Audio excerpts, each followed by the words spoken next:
American തെരഞ്ഞെടുപ്പ്, ബംഗ്ലാദേശിലെയും സിറിയയിലും ഭരണമാറ്റങ്ങൾ തുടരുന്ന Israel Hamas യുദ്ധം, റഷ്യ യുക്രൈൻ യുദ്ധം തുടങ്ങിയ നാടകീയ സംഭവങ്ങളുടെ പിടിയിലായിരുന്നു ലോകം. 2024 പ്രധാന സംഭവവികാസങ്ങളിലേക്ക്.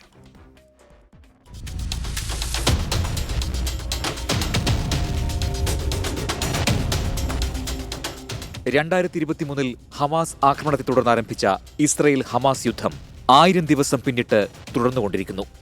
ലബനനിലെ ഹിസ്ബുള്ളയ്ക്കെതിരെ ഇസ്രായേൽ നടത്തിയ പേജർ സ്ഫോടനങ്ങളും ഉന്നത മേധാവികളുടെ കൊലപാതകങ്ങളും ഹിസ്ബുള്ളയെ വെടിനിർത്തൽ കരാറിലേക്ക് നയിച്ചു. ഹമാസുമായി വെടിനിർത്തൽ കരാറിനുള്ള നീക്കങ്ങൾ ഖത്തറിന്റെ നേതൃത്വത്തിൽ നടക്കുന്നുണ്ടെങ്കിലും ഗസയിൽ യുദ്ധം തുടരുകയാണ്. മരണസംഖ്യ 45,000 കടന്നിരിക്കുന്നു. റഷ്യ യുക്രൈൻ യുദ്ധം 3-ാം വർഷത്തിലേക്ക് അടുക്കുകയാണ്. യുക്രൈനുമായുള്ള യുദ്ധം അവസാനിപ്പിക്കാൻ ട്രംപിന്റെ ഇടപെടൽ സ്വാഗതം ചെയ്യുന്നുണ്ടെങ്കിലും ഇനിയും അത് സംബന്ധിച്ച് പ്രസിഡന്റിന്റെ അവസാന വാക്ക് വന്നിട്ടില്ല. അതിനിടെ മെയ് 7-ന് 5-ാം തവണയും റഷ്യയുടെ പ്രസിഡന്റായി വ്ളാഡിമിർ പുടിൻ ചുമതലയേറ്റു. അമേരിക്കൻ പ്രസിഡന്റായി ഡൊണാൾഡ് ട്രംപ് 2-ാം വട്ടവും തിരഞ്ഞെടുക്കപ്പെട്ടു. ഇന്ത്യൻ വംശജ കമലാ ഹാരിസ് ആയിരുന്നു എതിരാളി. പെൻസിൽവാനിയയിൽ തിരഞ്ഞെടുപ്പ് റാലിയിലെ വധശ്രമത്തിൽ നിന്നും ഡൊണാൾഡ് ട്രംപ് അത്ഭുതകരമായി രക്ഷപ്പെട്ടതടക്കം നിരവധി ട്വിസ്റ്റുകൾ നിറഞ്ഞതായിരുന്നു തിരഞ്ഞെടുപ്പ്. 2025 ജാനുവരി 20-ന് ട്രംപ് അമേരിക്കൻ പ്രസിഡന്റും JD വാൻസ് വൈസ് പ്രസിഡന്റുമായി ചുമതലയേൽക്കും. ബംഗ്ലാദേശിലെ വിദ്യാർത്ഥി സംഘർഷങ്ങളെ തുടർന്നുണ്ടായ സംഭവവികാസങ്ങൾ ഓഗസ്റ്റ് 5-ന് പ്രധാനമന്ത്രി ഷെയ്ഖ് ഹസീനയുടെ ഇന്ത്യയിലേക്കുള്ള പലായനത്തിന് വഴിവെച്ചു. തുടർന്ന് നൊബേൽ സമ്മാന ജേതാവായ മുഹമ്മദ് യൂനുസ് മുഖ്യ ഉപദേഷ്ടാവായുള്ള ഇടക്കാല ഭരണകൂടം നിലവിൽ വന്നു. ഹസീനയുടെ പതനത്തിനു ശേഷം ബംഗ്ലാദേശിലെ ന്യൂനപക്ഷങ്ങൾക്കെതിരെയുള്ള ആക്രമണങ്ങൾ ശക്തിപ്പെട്ടിരുന്നു. രാജ്യദ്രോഹം ആരോപിച്ച് ഹിന്ദു സന്യാസി ചിന്മോയ് കൃഷ്ണദാസിനെ അറസ്റ്റ് ചെയ്തു. സിറിയയിൽ 53 വർഷം നീണ്ട അസദ് കുടുംബത്തിന്റെ സ്വേച്ഛാധിപത്യ വാഴ്ചയ്ക്ക് വിരാമമായി. നവംബർ 27-ന് HTS എന്ന വിമത സംഘടനയുടെ നേതൃത്വത്തിൽ തുടങ്ങിയ പോരാട്ടം സിറിയൻ നഗരങ്ങൾ അതിവേഗം പിടിച്ചെടുത്ത് കേവലം 12 ദിവസത്തിനുള്ളിൽ അധികാരത്തിലെത്തി. പ്രസിഡന്റ് ബഷാർ അൽ അസദ് റഷ്യയിലേക്ക് പലായനം ചെയ്തു. അബു മുഹമ്മദ് അൽ ജുലാനി അഥവാ അഹമ്മദ് അൽ ഷറ എന്ന നേതാവിന്റെ നേതൃത്വത്തിലായിരുന്നു പടനീക്കം. കാനഡയിൽ ഹർദീപ് സിംഗ് നിജ്ജറിന്റെ കൊലപാതകത്തെ തുടർന്ന് ഇന്ത്യയും കാനഡയും തമ്മിലുള്ള ബന്ധം വഷളായിരുന്നു.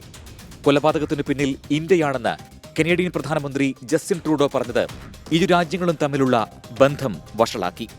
അതിനിടെ ജഗ്മീത് സിംഗിന്റെ നേതൃത്വത്തിലുള്ള ന്യൂ ഡെമോക്രാറ്റിക് പാർട്ടി സർക്കാരിനുള്ള പിന്തുണ പിൻവലിച്ചത് ട്രൂഡോയ്ക്ക് തിരിച്ചടിയായി.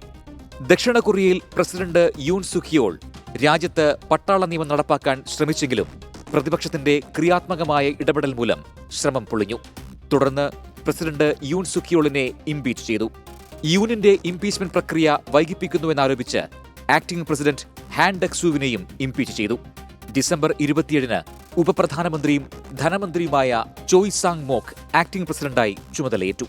ഇന്ത്യ ചൈന അതിർത്തിയിലെ സംഘർഷം അവസാനിപ്പിക്കുന്നതിന്റെ ഭാഗമായി കിഴക്കൻ ലഡാക്കിലെ യഥാർത്ഥ നിയന്ത്രണ രേഖയിൽ പട്രോളിംഗിനായി ഇന്ത്യയുമായി ചൈന ധാരണയിലെത്തി. 2020 ജൂണിലെ ഗാൽവൻ സംഘർഷങ്ങളെ തുടർന്ന് ഇന്ത്യയും ചൈനയുമായുള്ള ബന്ധം വഷളായിരുന്നു. അതിർത്തിയിലെ മഞ്ഞുരുകലിനു ശേഷം ബ്രിക്സ് ഉച്ചകോടിയിൽ ചൈനീസ് പ്രസിഡന്റ് ഷീ ജിൻപിങ്ങും പ്രധാനമന്ത്രി നരേന്ദ്രമോദിയും ഉഭയകക്ഷി ചർച്ചയും നടത്തി. പാകിസ്ഥാനിൽ ഫെബ്രുവരി 8-ന് തിരഞ്ഞെടുപ്പിൽ ഇമ്രാൻഖാന്റെ പാർട്ടിയായ PTI 100-ലധികം സീറ്റുകൾ നേടിയെങ്കിലും ബിലാവൽ ഭൂട്ടോയുടെ PPPയും നവാസ് ഷെരീഫിന്റെ PMLനും മറ്റ് ചെറു പാർട്ടികളും ചേർന്ന് സഖ്യകക്ഷി സർക്കാർ രൂപീകരിച്ചു. ഷഹബാസ് ഷെരീഫ് പാക് പ്രധാനമന്ത്രിയായി. ഫ്രാൻസിൽ പ്രസിഡന്റ് ഇമാനുവൽ മക്രോണിന്റെ സെന്ററിസ്റ്റ് എൻസെമ്പിൾ സഖ്യം തീവ്ര ഇടതുപക്ഷ സഖ്യമായ ന്യൂ പോപ്പുലർ ഫ്രണ്ട്, തീവ്ര വലതുപക്ഷമായ നാഷണൽ റാലി എന്നിവർ മത്സരിച്ചെങ്കിലും ഒരു പാർട്ടിക്കും കേവല ഭൂരിപക്ഷത്തിനു വേണ്ട 289 സീറ്റുകൾ നേടാൻ കഴിഞ്ഞില്ല. മിഷേൽ ബാർണിയർ പ്രധാനമന്ത്രിയായെങ്കിലും അവിശ്വാസ പ്രമേയത്തിൽ പുറത്തായി. സെന്ററിസ്റ്റ് നേതാവായ ഫ്രാൻസ്വാ ബെയ്ഹു ആണ് പുതിയ പ്രധാനമന്ത്രി. ബോയിംഗ് സ്റ്റാർലൈനർ പേടകത്തിൽ 8 ദിവസത്തെ ബഹിരാകാശ ദൗത്യത്തിനായി അന്താരാഷ്ട്ര ബഹിരാകാശ നിലയത്തിലെത്തിയ സുനിത വില്യംസിന്റെയും ബുച്ച് വിൽമോറിന്റെയും മടക്കയാത്ര പേടകത്തിന്റെ തകരാറ് മൂലം അനിശ്ചിതമായി നീണ്ടു. 2025 മാർച്ചിൽ സ്പേസ് എക്സിന്റെ ക്രൂ ഡ്രാഗൺ പേടകത്തിലാണ് സുനിതയുടെയും വിൽമോറിന്റെയും മടക്കയാത്ര പദ്ധതിയിട്ടിരിക്കുന്നത്. 14 വർഷം നീണ്ട ഏകാന്തവാസത്തിനും ജയിൽവാസത്തിനും വിധേയനായ വിക്കിലീക്സ് സ്ഥാപകൻ ജൂലിയൻ അസാഞ്ച് മോചിതനായി.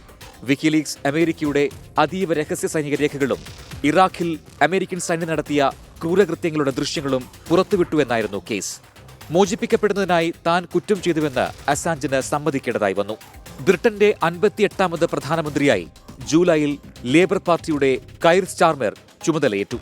ഇന്ത്യൻ വംശജനായ മുൻ പ്രധാനമന്ത്രി ഋഷി സുനക്കിന് 2025 ജാനുവരി വരെ ബ്രിട്ടനിൽ അധികാരത്തിൽ തുടരാമായിരുന്നിട്ടും ഒരു രാഷ്ട്രീയ ചൂതാട്ടത്തിന് സുനക് ഒരുങ്ങി.